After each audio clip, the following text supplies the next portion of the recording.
안녕하십니까, 윤환홍입니다. 우리나라에서는 반도체 산업이 가장 중요한 IT 산업이지만 세계적으로는 IT 산업이라고 하면 데이터를 다루는 소프트웨어 및 하드웨어를 넓게 포함하는 개념으로 보는 것이 일반적입니다. 집중! 대표적으로는 애플 같은 경우가 하드웨어, 소프트웨어를 성공적으로 결합한 비즈니스 모델을 갖고 있는 대표적 IT 기업입니다.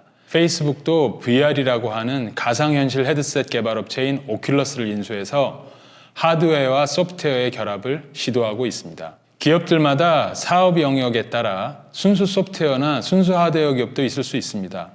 그러나 비록 하드웨어를 일부 활용한다 하더라도 빅테크 기업들의 핵심 역량은 소프트웨어에 있는 경우가 대부분입니다. 국내 기업들의 경우는 네이버와 카카오, NC소프트 등이 있는데 포탈과 게임 등 순수 소프트웨어에 주력하고 있는 기업들이라고 할 수 있습니다. 미국의 아마존과 중국의 알리바바와 텐센트, 최근 주목받고 있는 캐나다의 쇼피파이 등도 대표적인 기업들입니다. 한편 전기자동차의 선두 기업인 테슬라에 대해서도 자동차 업종이 아니라 IT 업종, 특히 소프트웨어 업종에 속하는 것으로 분류해야 한다는 주장이 있기도 합니다. 우선 이 분야의 기업들은 플랫폼 기업을 지향합니다. 플랫폼은 원래 기차역에서 유래한 용어인데 많은 사람들의 생활의 편의나 가치를 얻기 위해서 습관적, 의도적으로 사용하는 컴퓨터 프로그램이나 웹사이트, 모바일 앱 등을 말합니다. 대다수 고객들의 지지를 받는 플랫폼을 갖게 된 기업은 낮은 고정 비용으로 장기적 고수익을 얻는 그런 기반을 확보하게 됩니다. 부정적인 견해를 갖는 사람들은 소비자들을 노예화한다고 비판을 하는 경우도 있을 정도로 성공적 플랫폼 기업의 영향력은 매우 큽니다. 다음으로 이런 기업들은 대부분 온라인 기업으로서의 특성을 갖습니다. 과거 오프라인에서 이루어지던 경제활동을 온라인화하면서 신사업이 탄생하는 경우가 많았습니다. 한편 성공적 온라인화 이후에는 다시 오프라인 거점을 보강하려는 경향도 나타나기도 합니다. 이러한 기업들은 일정 시장 점유율 확보 이후 고객들의 온라인 활동을 지원하기 위해 오프라인을 보강하려는 움직임을 보이는 경우가 많습니다. 아마존의 경우도 특정 오프라인 쇼핑몰 운영업체로부터 배달 물류 거점을 확보하는 제휴를 확대하고 있다고 합니다. 그리고 이 산업은 자연 독점이 나타날 가능성이 높다는 특성이 있습니다. 승자와 패자가 명암이 극명해지게 되고 이러한 특성이 투자의 불확실성으로 작용할 수 있습니다. 승자와 패자가 명확해지면 승자 기업의 주가는 급격히 상승할 것이고 패자 기업의 주가는 급격히 하락할 수도 있습니다. 같은 업종의 경쟁 기업들이 비슷한 주가 성과를 보이는 경우가 많은 그런 여타 산업과 차이가 있는 것입니다. 이러한 기업들의 주가는 높은 주가 수익 배율, 즉 높은 PER 수치를 보여주는 경우가 많습니다.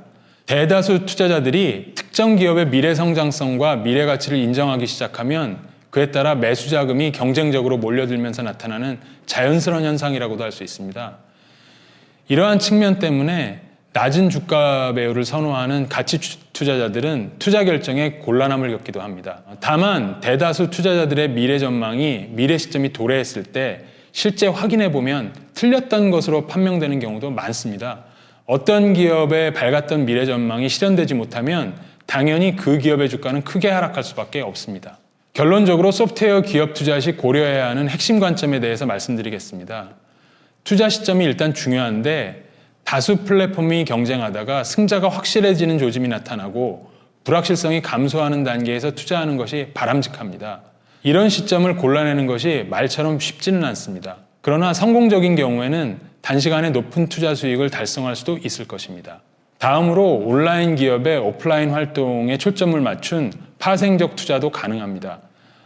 예를 들어 대형 온라인 쇼핑몰 업체의 오프라인 활동에 제휴를 시작하는 그런 부동산 회사에 투자한다거나 자율주행 배달 차량이나 배달 로봇 등을 납품하는 자동차 회사에 투자한다거나 하는 방법도 상상할 수가 있습니다.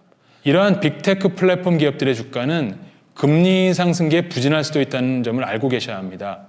2008년 금융위기 이후 세계 각국의 금리가 역사적으로 낮은 수준을 계속 유지해 왔습니다.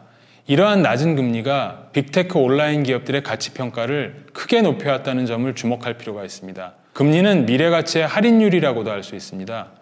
성공적 플랫폼 기업들은 미래 성장 가치가 높기는 하지만 현재 수익성은 낮은 경우가 많습니다. 하지만 확실해 보이는 미래 가치에 낮은 할인율이 적용되고 있었으므로 현재의 주가는 탄력적으로 오를 수가 있었습니다. 그러나 만일 금리가 급격히 상승하기 시작한다면 미래 가치의 현가 환산액도 급감할 수가 있기 때문에 주의할 필요가 있다고 하겠습니다. FM스쿨, 이상으로 하드웨어 IT 소프트웨어 산업에 대해서 알아보았습니다. 감사합니다.